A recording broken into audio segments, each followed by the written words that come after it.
I've spent most of my life keeping my mouth shut. When you work around people who carry influence like other people carry house keys, you learn fast. Silence isn't fear, it's insurance. But lately, I've started wondering why I'm still swallowing my pride for men who think a job title is the same thing as worth.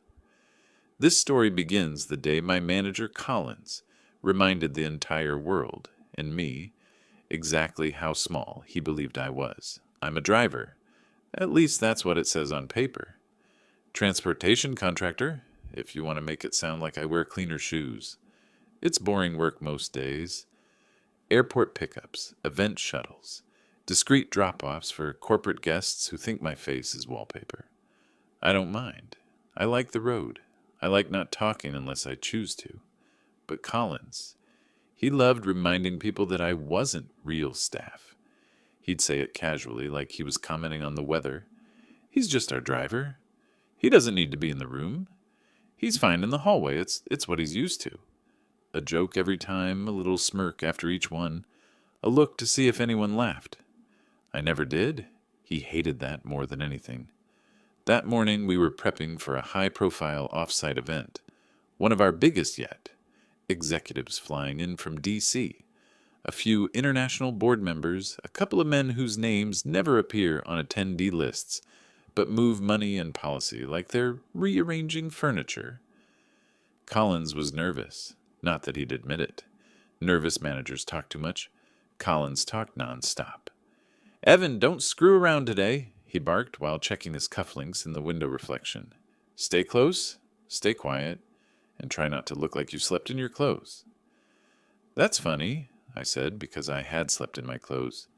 He ignored the joke, which was expected. Humor only works for people he wants to impress. We left the office around 9. I drove, he typed.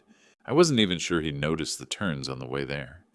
His entire personality for the day revolved around being important. 30 minutes later, we turned onto a private access road lined with temporary barriers and armed security. Not the usual rental guards with flashlights either.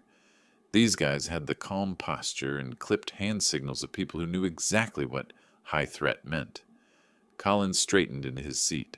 "Let me do the talking," he said. "Don't make eye contact unless someone asks you a direct question. You know the drill." Yes, I knew the drill. I knew it better than he ever would. We rolled up to the checkpoint. A tall guard with a comms earpiece stepped forward.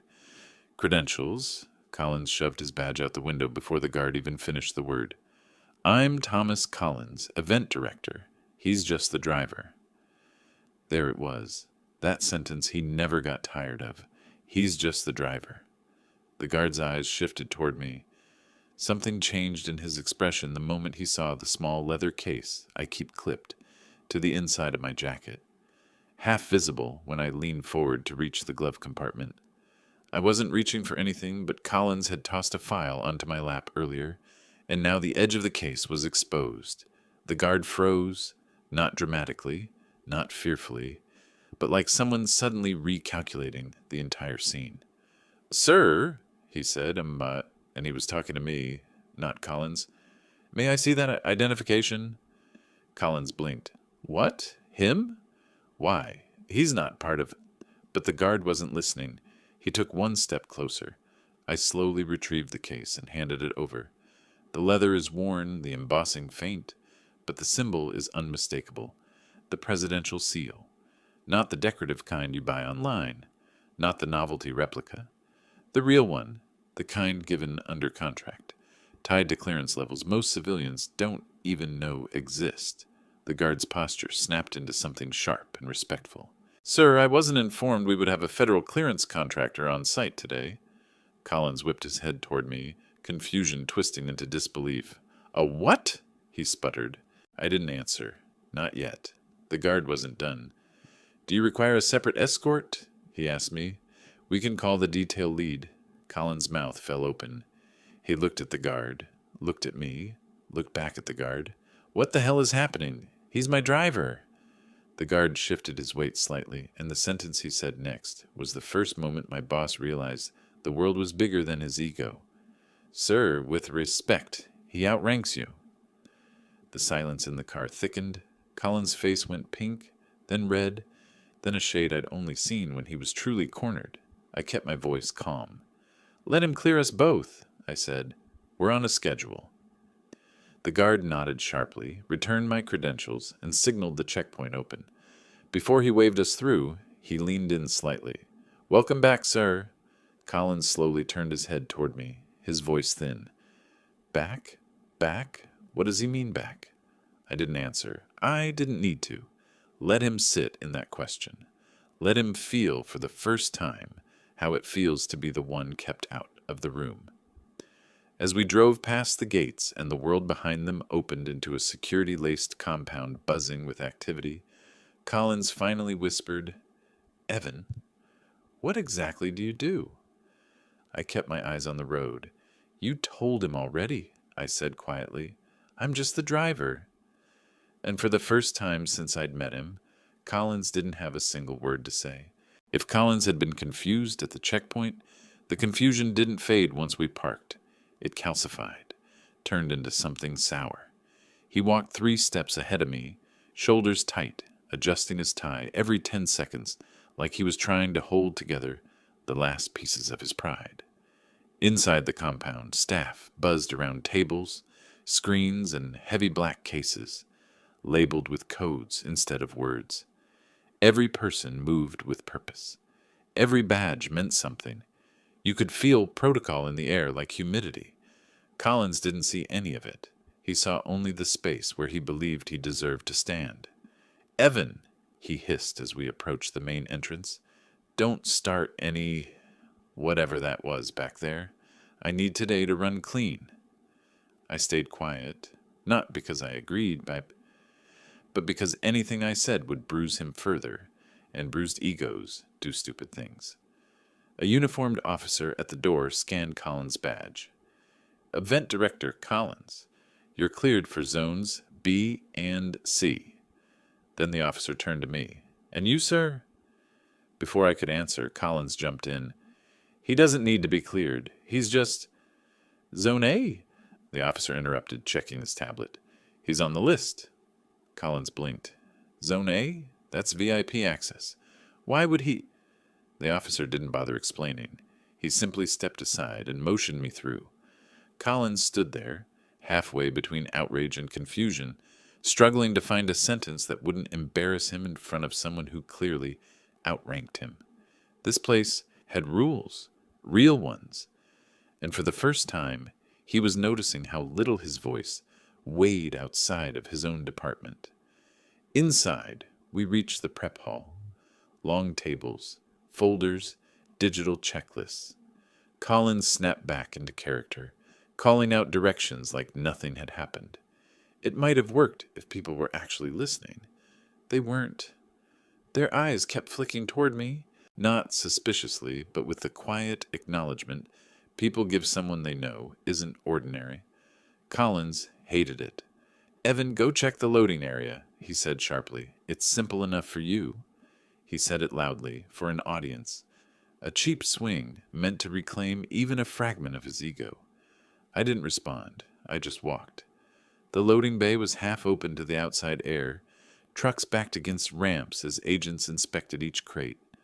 One of them, a man in a charcoal suit, with the posture of someone trained to see threats before they happen, noticed me immediately. "Sir," he said quietly, stepping over, "didn't expect to see you back on a civilian detail." There it was, the first rip in the curtain. "What do you mean back?" Colin's voice cut in from behind me. He'd followed, pretending he had a reason to be there. The agent didn't look at him. He looked at me. "You still consulting for the service?" "Not today."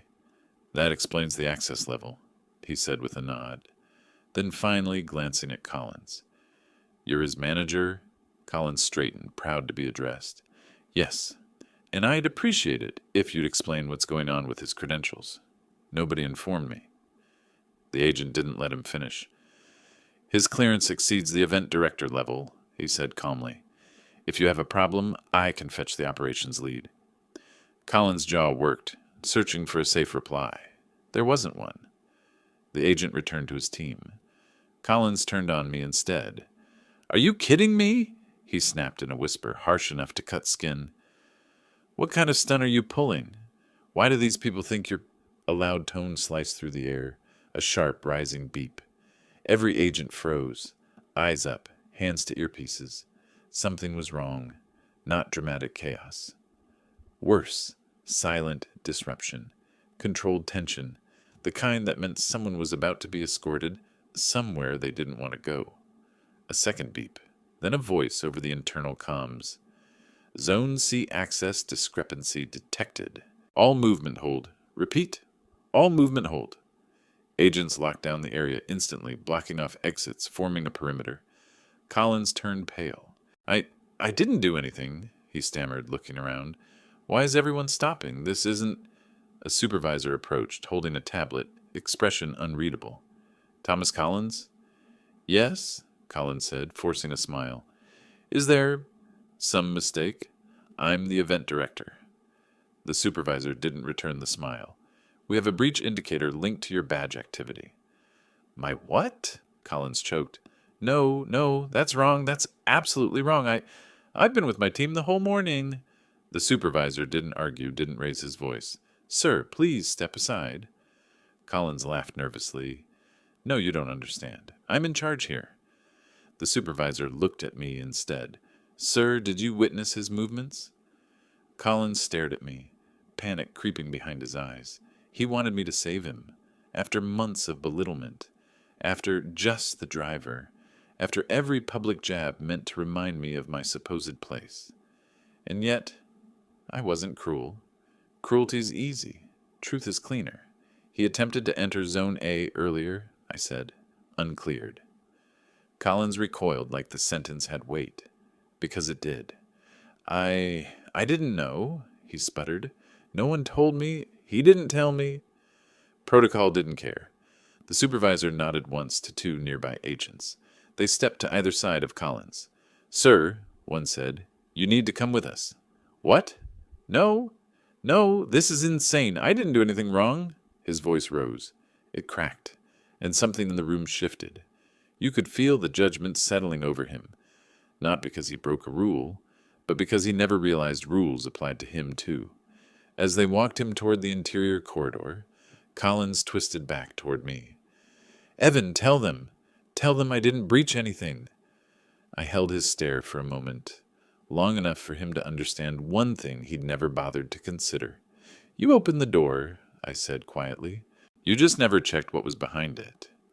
The agents led him away, his protests fading down the hall as the lockout lifted and the compound exhaled. But despite the return of motion, footsteps, radios, rolling crates, the room felt tighter, charged with a question hanging in the air.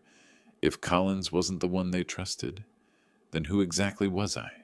For 15 minutes after Collins was escorted out, the entire compound moved with a different temperature. Even the air felt sharper. Agents spoke in low, clipped tones. Doors that had been open earlier were now guarded. Something small had gone wrong. And in places like this, small things matter more than the big ones. I stayed where I was, arms crossed, not interfering, not volunteering. The trick to situations like this is simple. Let the people in charge use their tools. If they need you, they'll ask. They always ask. A senior agent, gray at the temples, posture like a man carved from protocol, finally approached me. "Sir," he said quietly, "I'm told you were present during the unauthorized entry attempt." I nodded. He pushed through a restricted threshold, didn't scan, didn't notice the signage. The agent sighed once, not dramatically, just the tired exhale of someone who'd seen this pattern before. A civilian manager convinced the world bowed to his agenda. "We found the anomaly in the system." He handed me a tablet. On the screen, Collins' badge log. Erratic pings. One sequence showing repeated failed scans. Zone A hallway, followed by a manual override attempt. The system had flagged it as a breach. "Of course he tried to override it," I muttered. "He hates being told no." "And now half our security grid needs revalidation," the agent said. "The VIPs won't be arriving until we clear the last checkpoint." I looked around, The pressure was mounting. Staff running double checks, radios buzzing with updated instructions. The compound hadn't collapsed into panic. Trained people don't panic. But they were running a full audit in real time. All because Collins believed rules were decorations. "Do you need help?" I asked then. He hesitated. "You're off duty and civilian, but—" "Yes, if you're willing." I nodded once. "What do you need?" He gestured to a console. "We have logs from 4 entry points and 2 internal nodes. We need to know whether the breach was negligence or intent." "Negligence," I said immediately. "He's not smart enough for intent." The agent almost smiled. "Can you walk me through your reasoning?" I pointed to the pattern. He scanned wrong 3 times. That's frustration. Then he tried the handle. That's entitlement. If it was deliberate, he'd avoid touching anything traceable. "Agreed," the agent said. "Help me sort the rest?" We spent the next 20 minutes cross-checking timestamps, confirming movement trails, eliminating false positives. I'd done this kind of analysis before, in situations with far higher stakes, and the muscle memory returned quickly. The agent watched me the way mechanics watch someone who actually understands engines. Not impressed, just relieved. When we finished, he tapped his earpiece. "Operations, patch clearance. Breach confirmed accidental. Resume staging. Hold VIP transport for 12. The tension in the room eased. Not fully, but enough that the hum of controlled routine returned. "You just saved us an hour," the agent said. "Probably more." I shrugged. "Just a driver." He shook his head. "Not to us." He walked off, and for a brief moment, I let myself breathe. Order restored, work moving, Collins contained. Simple, clean. But the day wasn't finished with him. Not yet. A door opened sharply on the far side of the hall, and Collins stumbled back into view between 2 agents. His tie was crooked, hair flattened on one side. He'd been in a briefing room, not a cell, nothing criminal, but enough to scare him past the point of pretense. He spotted me immediately. Of course he did. "You!" he snapped, marching across the hall like a man still clinging to the last threads of authority. "You told them I breached protocol. You made me look like—" "I didn't make you anything," I said. "You did exactly what the report says." He pointed a shaking finger at me. "You think you're better than me because some guard got confused by your fancy badge? You think that means something?" His voice was too loud. Heads turned. Even the agents paused. "You embarrassed me," he continued louder. "You let them treat me like a threat. You let them drag me away like some criminal, and you said nothing." This was the moment he showed exactly who he was. A man who'd built his confidence on the assumption no one would ever challenge him. A man whose backbone was only straight when he thought he was the most important person in the room. And for the first time today, everyone saw it. I kept my voice low. "Collins, you tried to override a restricted door. That triggers protocol. It wasn't personal." "It was personal," he shouted. "Everything here is personal, and you—" He stepped closer. "You're nobody. You work for me." Something inside me settled. Not anger, not revenge. Something quieter. A line being pulled taut and finally reaching its limit. I leaned in slightly, not enough to escalate, just enough that only he could hear me. "You don't know who I worked for." He froze, not because of the words themselves, but because he heard for the first time the steadiness underneath them. The kind of steadiness you don't fake. I straightened and spoke normally again. "Do your job, Thomas. Let everyone else do theirs." His mouth opened, closed. For once, he didn't have a comeback. A new voice spoke from behind him. "Mr. Collins." We both turned. A woman in a navy suit, the operations lead, approached with 2 agents. Her tone was calm, but there was steel beneath it. "We reviewed your activity. Your badge will remain suspended for the remainder of the event. You are restricted to Zone D until transport departs." "Zone D," Collins choked. That's the staff waiting tent." "That is correct. You can't put me there. I'm the director." "Today," she said evenly, "you are a liability. He stared at her, stunned, silent. He didn't move until one of the agents gently gestured toward the corridor. Yeah, then he walked, not with dignity, not with defiance, but with the hollow shuffle of a man whose world had shrunk in the span of a morning. And as he disappeared around the corner, the operations lead turned to me. Thank you for the assistance. If he had attempted a second override, we would have initiated a full lockdown. Glad it didn't come to that, I said. She nodded once, then, off the record, why are you back on civilian transport detail? I didn't answer, not because I couldn't, but because the question wasn't really for her. People leave certain jobs for a reason. Sometimes the reason follows. Sometimes it doesn't. The VIP motorcade began assembling outside, black SUVs lining up in tight formation, engines on, radios steady, the whole compound shifting into a clean, controlled rhythm. Everything was back on track. Everything except one thing. Colin's downfall had just begun, and he still had no idea how far it was going to go. Collins didn't return to the main site for the rest of the event. From what I heard through the quiet hum of radio traffic, he spent most of the afternoon in the staff tent, the place where volunteers sipped lukewarm coffee and temporary workers waited for assignments that never came. He wasn't escorted out, wasn't punished publicly, wasn't lectured. That's the thing about real authority. It doesn't raise its voice. It removes you from proximity. The motorcade rolled out at 14:00, engines synchronized, mirrors catching the soft afternoon sun. I stood by the lead SUV, waiting for the final clearance call, when a familiar voice said behind me, "You still drive smoother than half the agents we've got." I turned. A man stepped out of the second vehicle, older now, gray along the temples, but still with that calm, grounded confidence. I'd known him years back, long before I traded briefing rooms for quiet roads. "Didn't expect to see you today," I said. "Likewise," he replied. He looked me over the same way he looked at weather reports, reading things most people don't notice. "Civilian work treating you well?" "It's quieter." "Quieter isn't always worse." He extended his hand and I shook it. A simple gesture, but loaded with shared history that didn't need to be spoken. He didn't ask why I left service. He didn't need to. Some decisions explain themselves.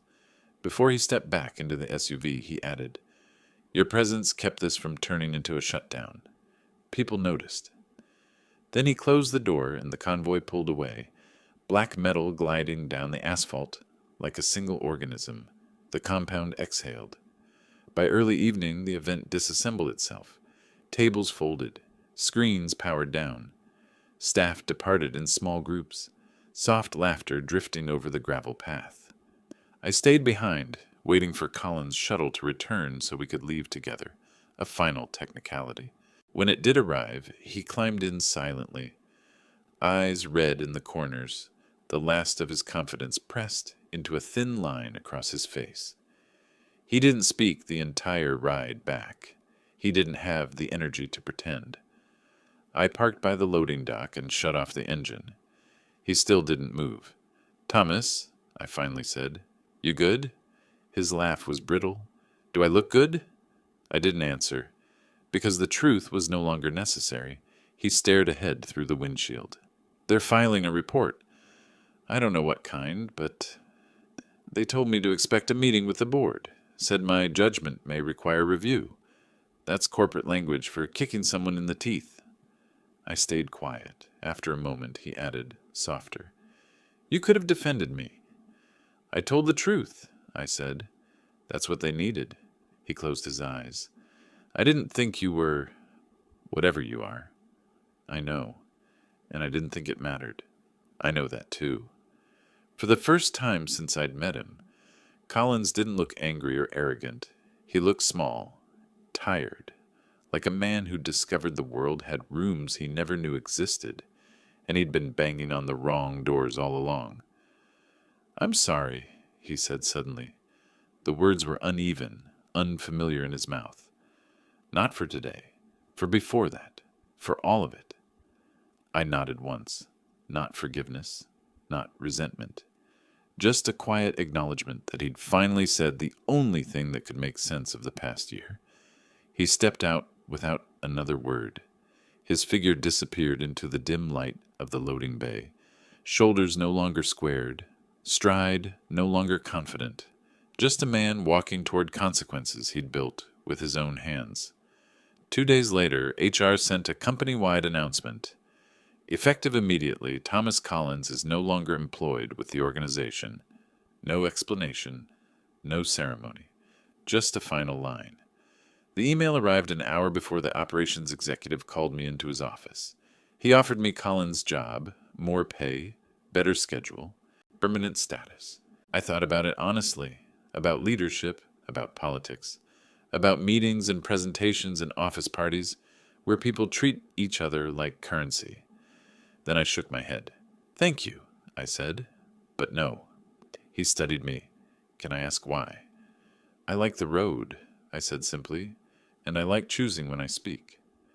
He accepted that without pushing. Some people do their best work in rooms. Some do it in silence. A week later, a letter arrived at my house. Plain envelope, no sender name. Inside, a single card. Your presence at the event prevented a full interruption of operations. Your prior service remains recognized. Your discretion is noted and appreciated. No signature. None needed. I set it on my table and watched the afternoon light hit the edge of the cardstock. The house was still. Quiet. Mine. I made coffee, the strong kind, and stood by the window as the sun dipped behind the trees. No noise. No orders. No raised voices. No man trying to shrink me into a version of myself he could control. Just a road outside. A life that fit. And as for Collins, last I heard, he took a consulting job somewhere with fewer doors that needed clearance. Somewhere he could talk loudly again without someone stopping him. Maybe he'll do fine. Maybe he'll stumble. Either way, it's not my frontier anymore. Some stories don't end with explosions or headlines. Sometimes the ending is simply this. A man who mistook authority for importance finally learned the difference. And the driver he belittled drove away with more peace than he'd had in years. No questions left. No lines unfinished. Just the quiet and the road.